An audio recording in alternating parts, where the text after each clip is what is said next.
guys! So it is the time of the year where everyone is getting sick. One of my poor students had to cancel today because she got the stomach flu in the span of 2 hours. There is also a plague going around at John's workplace, and it just made me think about when musicians get sick. This is a very real, debatable issue in the music world. I have had several experiences performing and rehearsing while being quite sick, but the one that I remember the most was one that I really knew that I couldn't avoid. My wind quintet. Yes, I talk about my wind quintet a lot. I has the feels for my wind quintet. Our wind quintet got selected to be part of this program. I think it's called Music Bridge. The year that we were selected for Music Bridge, there is a school in Italy that sent over a wind quintet to play with us, with our wind quintet. For part of the performance, it was their wind quintet performing their own pieces, and then another portion of the performance was our quintet performing our music. At the very end,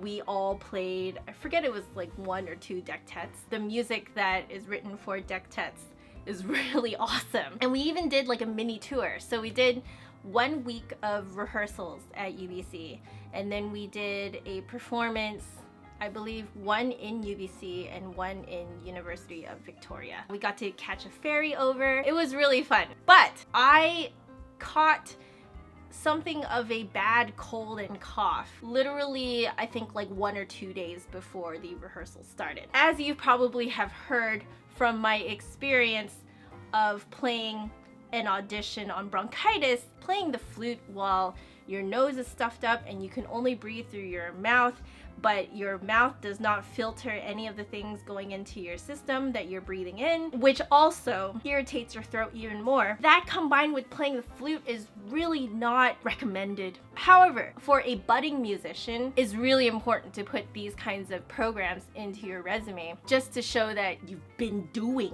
things. And if I were to miss this, I wouldn't be able to do that. And these kinds of programs and events don't really actually come around that often for people who are into small ensembles. These sorts of big programs or competitions and stuff like that, festivals, are more common for soloists. So when something comes around like this, like, you better nab it. I was like, okay, that means that I'm just gonna have to suck it up for a week. So I brought over-the-counter medicine with me. I was mostly on Robitussin. I just brought the whole bottle with me. I was on a pill too. Maybe it was like Bucinex or something like that. This is terrible, but I actually remember literally drugging up. I would chug medicine right before playing rehearsal so that I could make it through the entire rehearsal. I think I was the sickest when we were performing, because I remember that backstage at the University of Victoria, I was starting to feel a little bit kind of like, woo, okay, things are not completely still. Okay, gotta just focus and gotta get this done. I remember chugging my medicine back there, and our French hornist looked very concerned, and he was like, Joanna, are you okay? Of course I said I was okay. When thinking back now, I really don't think I was. When you're in the moment and you are putting on a show, you sort of suddenly have superhuman abilities. It's almost as if your body forgets that it's sick. And the University of Victoria performance went extremely well. Now, I don't know if it was very good 100% because I was on superhuman mode. I mean, maybe I just thought it was great because I was so drugged up. There have been times though that I had to pull out. So there was one time when I was in my master's that I got so sick. I had a very high fever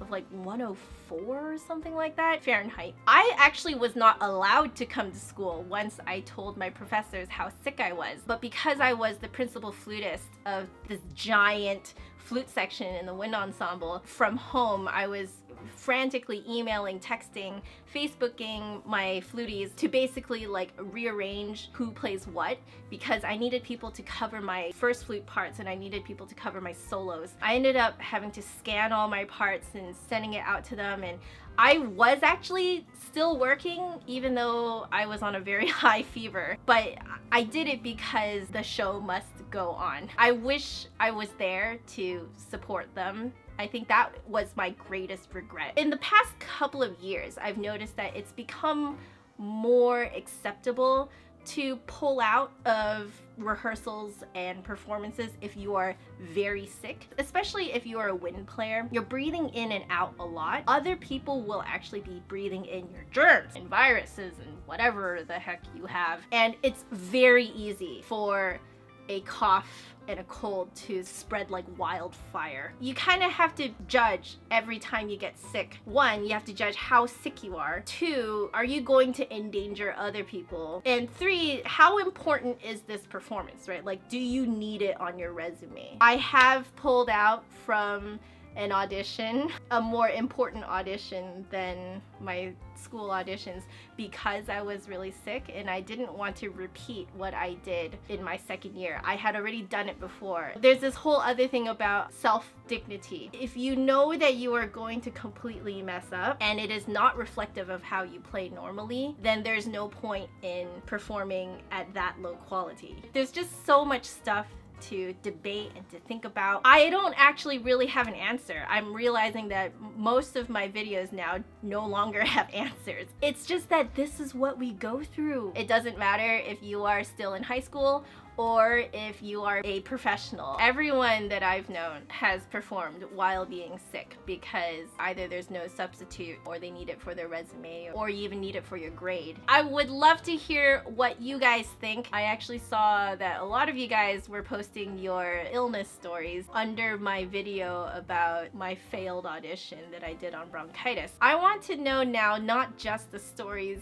of you going to perform while sick, but let us know what your thought process was. If you pulled out, why did you pull out? If you decided to stick it through, why did you decide to stick it through? At what point do you have to pull out? This is actually a very highly debated topic in the music world. Some people think if you are not bedridden, then you need to be at rehearsal and you need to be at the concert. But some people think that if you are sick, you really should not come because you will make other people sick. I can see it both ways, to be really honest. And if you haven't already, tell me your worst stories of being sick while performing. I would love to read your messages. I know I am terrible at responding to comments, but trust me, I read every single comment. I just love that we all realize that we're all in the same boat. Anyway, as usual, if you like this video, make sure you give me a big thumbs up and hit subscribe for new videos every Saturday. My last video is over there, and if you want to catch me during the week, my social media network stuffs are down there. But otherwise, I will see you guys next week. Bye. Oh, right, one more thing. I am going to be at the Seattle Flute Festival tomorrow. I believe I'm going to be dressed exactly like this. Same as last year, I'm gonna be helping out behind the booth with Flute Works Seattle. Gonna be tons of fun. If you happen to be coming to the Seattle Flute Festival, please come and say hi. If I am not there, it's because I am in the bathroom or I am eating. But otherwise, I will be there all day. I'll put all the details concerning the location and the time down in the info box below. Go check it out. So if you're gonna be there, I will see you there too. Bye.